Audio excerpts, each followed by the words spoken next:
ನಮಸ್ಕಾರ ಫ್ರೆಂಡ್ಸ್, ಇವತ್ತಿನ ಈ ವಿಡಿಯೋದಲ್ಲಿ ಸ್ವಂತ ವಾಹನ ಖರೀದಿ ಮಾಡ್ತಾ ಇರೋರಿಗೆ ಒಂದು ಯೋಜನೆಯನ್ನು ತಿಳಿಸ್ಕೊಡ್ತಾ ಇದ್ದೀವಿ.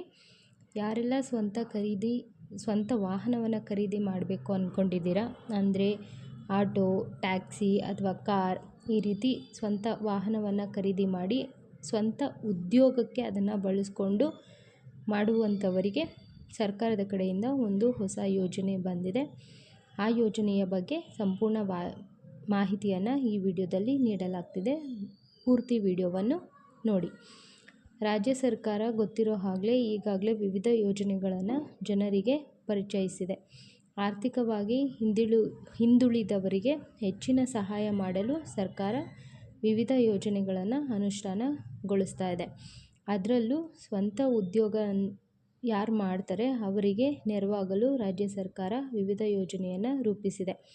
ಇದರಿಂದ ಅನೇಕರು ಲಾಭ ಪಡ್ಕೋತಾ ಇದ್ದಾರೆ, ಮುಂದೆ ಪಡೆಯಲೂಬಹುದು. ಸ್ವಾವಲಂಬಿ ಜೀವನ ಸಾಗಿಸಲು ಬಯಸೋರಿಗೆ ಇದು ಒಂದು ಪ್ರಯೋಜನಕಾರಿಯಾಗಿದೆ. ರಾಜ್ಯ ಸರ್ಕಾರ ಜನತೆಗಾಗಿ ಈಗಾಗಲೇ ಸಾಕಷ್ಟು ಕಲ್ಯಾಣ ಯೋಜನೆಗಳನ್ನು ರೂಪಿಸಿದ್ದು, ಇನ್ನೂ ಕೂಡ ಸಾಕಷ್ಟು ಯೋಜನೆ ಜಾರಿಗೆ ಬರಲಿದೆ. ಸದ್ಯ ಕರ್ನಾಟಕ ರಾಜ್ಯ ಸರ್ಕಾರ ನಿರುದ್ಯೋಗಿಗಳಿಗಾಗಿ ವಿಶೇಷ ಯೋಜನೆಯನ್ನು ರೂಪಿಸಿದೆ. ಈ ಯೋಜನೆಯು ರಾಜ್ಯದಲ್ಲಿ ಅನುಷ್ಠಾನಗೊಂಡಿದ್ದು, ಸದ್ಯ ರಾಜ್ಯ ಸರ್ಕಾರ ಈ ಯೋಜನೆಯಡಿ ಸಿಗುವ ಸಹಾಯಧನ ಮೊತ್ತವನ್ನು ಹೆಚ್ಚಳ ಮಾಡಲು ನಿರ್ಧರಿಸಿದೆ. ಹೌದು ಸ್ನೇಹಿತರೆ, ಸ್ವಂತ ಉದ್ಯೋಗಕ್ಕಾಗಿ ಹೊಸ ಯೋಜನೆಯನ್ನು ರೂಪಿಸಿ ಈ ಯೋಜನೆಯ ಬಗ್ಗೆ ಸಾಕಷ್ಟು ಜನರಿಗೆ ಮಾಹಿತಿ ತಿಳಿದಿಲ್ಲ. ಈ ಹೊಸ ಯೋಜನೆಯಲ್ಲಿ ಸ್ವಂತ ಉದ್ಯೋಗ ಮಾಡುವವರು ಸಹಾಯಧನ ಪಡೆಯಬಹುದು. ಇದೀಗ ರಾಜ್ಯ ಸರ್ಕಾರ ಈ ಯೋಜನೆ ಜಾರಿಗೊಳಿಸಿದೆ. ನಿರುದ್ಯೋಗಿಗಳ ಸ್ವಂತ ಉದ್ಯೋಗದ ಕನಸಿಗಾಗಿ ಸ್ವಾವಲಂಬಿ ಸಾರಥಿ ಯೋಜನೆಯನ್ನು ಸದ್ಯ ರಾಜ್ಯ ಸರ್ಕಾರ ಸ್ವ ಉದ್ಯೋಗಕ್ಕಾಗಿ ರೂಪಿಸಿದೆ. ರಾಜ್ಯದ ಪರಿಶಿಷ್ಟ ಜಾತಿ ಪಂಗಡವರನ್ನು ಸ್ವಾವಲಂಬಿಗಳನ್ನಾಗಿ ಉದ್ಯೋಗ ಕೈಗೊಳ್ಳಲು ರಾಜ್ಯ ಸರ್ಕಾರ ಸ್ವಾವಲಂಬಿ ಸಾರಥಿ ಯೋಜನೆಯನ್ನು ರೂಪಿಸಿದೆ. ಈ ಯೋಜನೆಯಡಿ ಈವರೆಗೂ ಸರಕು ವಾಹನ, ಹಳದಿ ಬೋರ್ಡ್, ಟ್ಯಾಕ್ಸಿ ಖರೀದಿಗೆ 3 ಲಕ್ಷ ಸಹಾಯಧನ ಸೌಲಭ್ಯವನ್ನು ನೀಡಲಾಗುತ್ತದೆ. ಸದ್ಯ ರಾಜ್ಯ ಸರ್ಕಾರ ಈ ಸಹಾಯಧನದ ಮೊತ್ತವನ್ನು ಹೆಚ್ಚು ಮಾಡಬೇಕು ಅಂತ ಕೂಡ ಯೋಚನೆ ಮಾಡ್ತಾ ಇದೆ. ಸರ್ಕಾರ ಸ್ವಾವಲಂಬಿ ಸಾರಥಿ ಯೋಜನೆಯಡಿ ಸಹಾಯಧನವನ್ನು ಎಷ್ಟು ಹೆಚ್ಚಳ ಮಾಡಬೇಕು ಅಂದ್ಕೊಂಡಿದೆ ಅದ್ರ ಬಗ್ಗೆ ತಿಳ್ಕೊಳ್ಳೋಣ. ರಾಜ್ಯ ಸರ್ಕಾರ ಸರಕು ವಾಹನ, ಹಳದಿ ಬೋರ್ಡ್, ಟ್ಯಾಕ್ಸಿ ಖರೀದಿಗೆ ನೀಡುತ್ತಿದ್ದ 3 ಲಕ್ಷ ಸಹಾಯಧನವನ್ನು ಇದೀಗ 4 ಲಕ್ಷಕ್ಕೆ ಹೆಚ್ಚಳ ಮಾಡಿದೆ. ಈ ಯೋಜನೆಯಡಿ 2023-24ನೇ ಸಾಲಿನಿಂದ ಫಲಾನುಭವಿಗಳು 4 ಲಕ್ಷ ಸಹಾಯಧನವನ್ನು ಪಡೆಯಬಹುದು. ಪರಿಶಿಷ್ಟ ಜಾತಿ ಮತ್ತು ಪರಿಶಿಷ್ಟ ಪಂಗಡದವರು ಯೋಜನೆಗೆ ಅರ್ಜಿ ಸಲ್ಲಿಸಬಹುದು.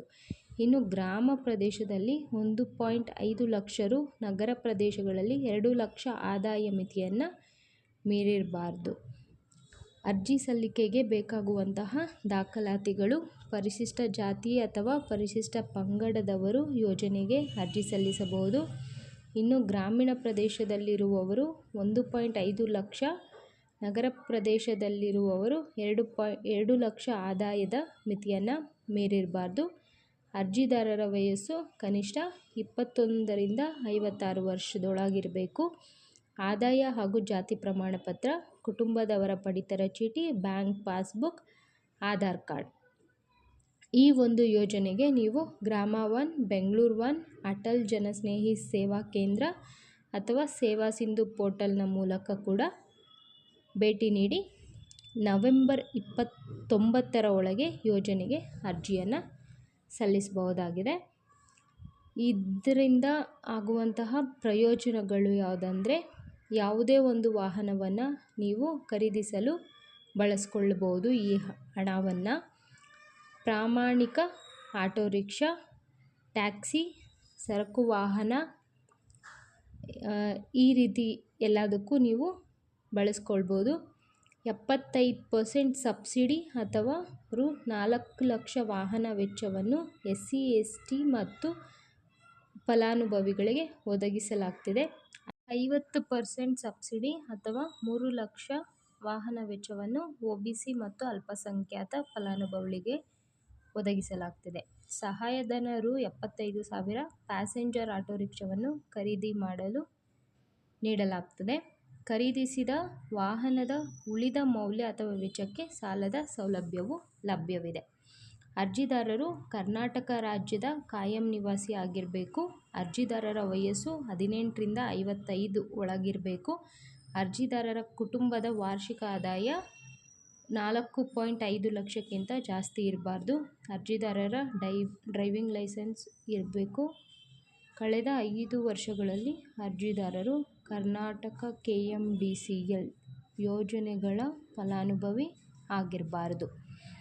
ಅರ್ಜಿದಾರರು ಕೆಳಗೆ ತಿಳಿಸಿದ ಯಾವುದೇ ಸಮುದಾಯಕ್ಕೆ ಸೇರಿದವರಾಗಿರಬೇಕು. ಪರಿಶಿಷ್ಟ ಪಂಗಡ, ಅಲ್ಪಸಂಖ್ಯಾತ ಸಮುದಾಯ, ಇತರೆ ಹಿಂದುಳಿದ ವರ್ಗಗಳು.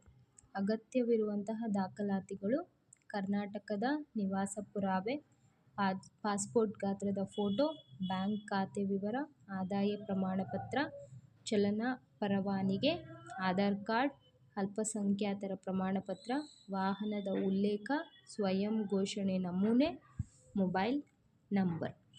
ಈ ಎಲ್ಲ ಒಂದು ದಾಖಲಾತಿಗಳನ್ನ ಇಟ್ಕೊಂಡು ನೀವು ಬೆಂಗಳೂರು 1, ಗ್ರಾಮ 1 ಅಥವಾ ಅಟಲ್ ಜನಸ್ನೇಹಿ ಸೇವಾ ಕೇಂದ್ರ ಅಥವಾ ಸೇವಾ ಸಿಂಧು ಪೋರ್ಟಲ್ಗೆ ವಿಸಿಟ್ ಮಾಡಿ ಆನ್ಲೈನ್ ಮೂಲಕ ಅಪ್ಲಿಕೇಶನ್ನ ಸಲ್ಲಿಸ್ಬೋದು. ಅಥವಾ ಗ್ರಾಮ 1, ಬೆಂಗಳೂರು 1ಗೆ ನೇರವಾಗಿ ಹೋಗಿ ಅಪ್ಲಿಕೇಶನ್ ಹಾಕ್ಬೋದು.